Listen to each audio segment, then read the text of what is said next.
Hi hello good morning എല്ലാവർക്കും സുഖമല്ലേ? അപ്പോൾ എന്തൊക്കെയുണ്ട് വിശേഷം? അപ്പോൾ നമ്മുടെ ഒന്നൊരു കുഞ്ഞു മോർണിംഗ് വ്ലോഗാണ് കേട്ടോ. അപ്പോൾ നമ്മുടെ വീഡിയോ ഒക്കെ ഇഷ്ടമായെങ്കിൽ ലൈക്ക് ചെയ്യാൻ മറക്കണ്ട.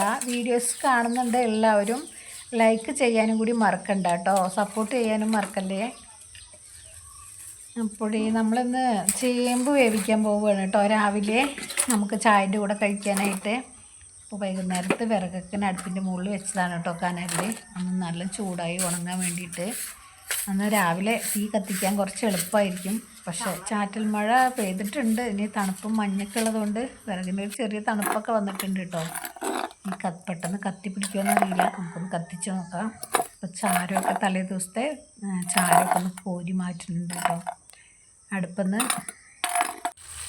പിന്നെ നമ്മൾ ചേമ്പൊക്കെ ഒന്ന് കഴുകിയെടുക്കാം. ചേമ്പൊക്കെ നന്നായി കഴുകണം കേട്ടോ. കഴുകിയിട്ടില്ലെങ്കിൽ മണ്ണ് ഒരുപാട് പ്രാവശ്യം കഴുകണം. എല്ലാവരും കഴുകിയിട്ട് ഉപയോഗിക്കുക, അതല്ല പറഞ്ഞത്. പിന്നെ ഇതിൽ ചെറിയൊരു കല്ലൊക്കെ പറ്റി പിടിച്ചിരിക്കും കേട്ടോ. നമ്മൾ അത്ര ശ്രദ്ധിച്ച് കഴുകിയാലൊക്കെ പോകുള്ളൂ. അതിന് നമുക്ക് കഴിക്കുമ്പോൾ കടിക്കും കേട്ടോ ആ മണ്ണ്. അപ്പോൾ അതിനുവേണ്ടി കുറേ പ്രാവശ്യം കഴുകി എടുത്തിട്ടുണ്ട്. പിന്നെ തീയൊക്കെ കത്തിച്ച് കലത്തിൽ വെള്ളമൊക്കെ നിറച്ചിട്ട് വന്നിട്ടുണ്ട് കേട്ടോ. നമ്മൾ മൺകലത്തിലാണ് കേട്ടോ വെക്കണത്. അതുകൊണ്ട് തന്നെ തീയൊക്കെ ഒന്ന് നന്നായി നല്ല കത്തണം. ആദ്യം തിളച്ച് വരാനായിട്ട് കുറച്ച് താമസമാകും കേട്ടോ. മൺകലത്തിലായതുകൊണ്ട് കുറച്ച് കട്ടിയുള്ള ചട്ടി കൂടിയാണെങ്കിൽ പിന്നെ അത്ര പെട്ടെന്നൊന്നും ചൂടാവില്ല. അപ്പോൾ കത്തിപ്പിടിക്കാൻ കുറച്ച് പാടായിരുന്നു കേട്ടോ വിറക്. എന്നാലും നമ്മൾ കത്തിച്ചെടുത്തിട്ടുണ്ട്. ചെറിയ ചുള്ളലൊക്കെ ഇട്ട് കൊടുത്തിട്ടേ നന്നായിട്ടൊന്ന് കത്തിച്ചെടുത്തിട്ടുണ്ട് കേട്ടോ അടുപ്പ്. നമുക്ക് ഈ കാലം അങ്ങോട്ട് വെച്ച് കൊടുക്കാം. വെള്ളം ചൂടായി വരട്ടെ കേട്ടോ. അപ്പോൾ നമ്മൾ ചേമ്പ് കഴുകിയത് എടുത്തിട്ട് വന്നിട്ട് നമുക്കിതിലിടാം കേട്ടോ. ഇനി ഇതാ ഓലയുടെ തീ കത്തലാട്ടോ ഈ കാണുന്നത്. ഓല കത്തി കഴിയുമ്പോൾ കത്തൽ ഇത്രയ്ക്ക് ഇങ്ങോട്ട് കത്തില്ല. അപ്പോൾ ഓല ഇട്ടതുകൊണ്ടാണ് ഇങ്ങനെ കത്തുന്നത്.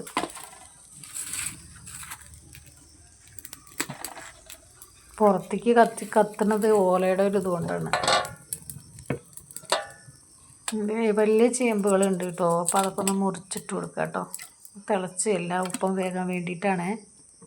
അല്ലെങ്കിൽ വലുത് വേഗില്ല, ചെറുത് പെട്ടെന്ന് വെന്തുടയുകയും ചെയ്യും. അപ്പോൾ എല്ലാ കഷ്ണങ്ങളും ഒരേപോലെ ഇരിക്കാൻ വേണ്ടിയിട്ടാണ് കേട്ടോ മുറിക്കണത്.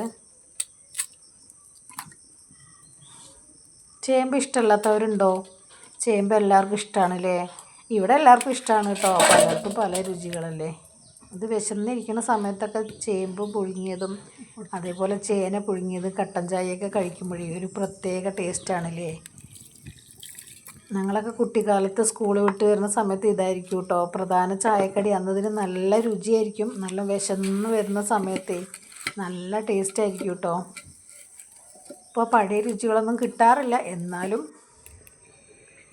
തീയൊക്കെ ഒന്ന് കത്തിച്ചിട്ടുണ്ട്. തീന് കത്താൻ കുറച്ച് മടിയായിരുന്നു കേട്ടോ. പിന്നെ ഞാൻ കുറച്ച് ചകിരിയും ചിരട്ടയൊക്കെ ഒന്ന് ഇട്ട് കൊടുത്തു. ഉണങ്ങിയ ചിരട്ടയൊക്കെ ഇട്ട് കൊടുത്തപ്പോൾ കുഴപ്പമില്ലാതെ കത്തിപ്പിടിച്ച് വരുന്നുണ്ട് കേട്ടോ. ഇത് തിളയ്ക്കാൻ നല്ല പാടാണ്. തിളച്ച പിന്നെ മൺചട്ടി ആയതുകൊണ്ട് അങ്ങനെ ആ ചൂട് കിടന്ന് അങ്ങനെ നന്നായി വെന്തോളും. അപ്പോൾ നമ്മുടെ ചേമ്പൊക്കെ ഒന്ന് വെന്ത് വന്നിട്ടുണ്ട്. നമുക്ക് ഇതൊക്കെ ഒന്ന് പുറത്തേക്ക് എടുക്കണം കേട്ടോ. ഈ തിളച്ച വെള്ളത്തിൽ നിന്ന് എടുക്കാൻ കുറച്ച് പാടാണ്. എന്നാലും ഒന്ന് ഇറക്കി വയ്ക്കാം. ചൂടാറിയിട്ട് നമുക്കൊന്ന് മാറ്റാം കേട്ടോ. ഈ തിളയൊന്ന് നിന്നിട്ട് മാറ്റാം, അല്ലെങ്കിൽ കൈ പൊള്ളും.